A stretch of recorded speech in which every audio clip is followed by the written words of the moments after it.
मुझे कंबल मंगा दे वो बेदर्दी।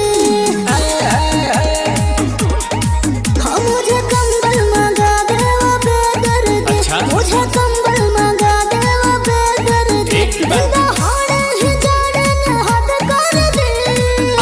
दादा संगे सुता बोता नहीं लगी सारा दिन। संगे सुता बोता नहीं लगी सारा दे।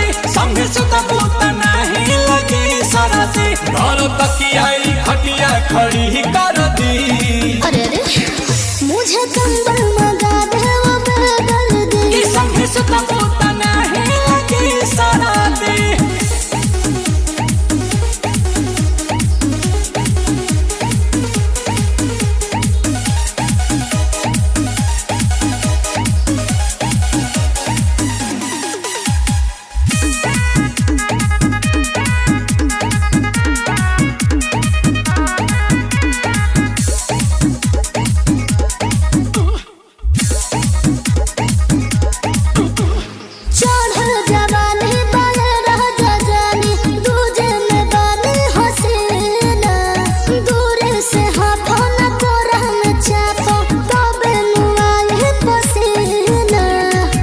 धीरे पारा तो हर चढ़े लागी रानी। सौट के देखो देह के गर्मी बढ़े लागी रानी। अच्छा? बाकी पी हो जरूर तू गुर हरदी। मुझे कंबल मंगा दे वो बेदर्दी। हाँ मुझे कंबल मंगा दे वो बेदर्दी। मुझे कंबल मंगा दे वो बेदर्दी। दहाड़े ही जाड़े ने हद कर दी।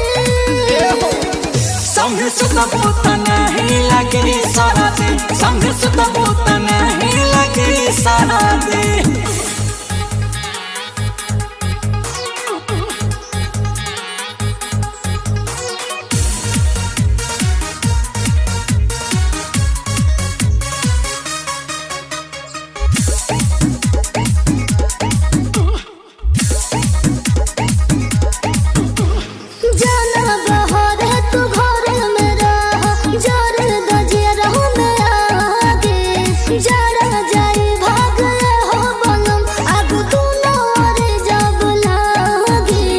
कंबल के छोड़ रानी ओढ़ तू राजाई। नीलकमल आंसू के संगे डबल मजा आई। तनी जरे धुआं रुआं भरती। संगे सुता बोता नहीं लगे सारा दे। संगे सुता बोता नहीं लगे सारा दे। संगे सुता बोता नहीं लगे सारा दे। घर तकिया खटिया खड़ी कर दी। मुझे कंबल मंगा दे वो बेदर्दी। संगे सुता बोता नहीं लगे सारा दे। संगे सुता बोता नहीं लगे सारा दे। ए घूस में घुस रहा आ पाला में हाला जन कर।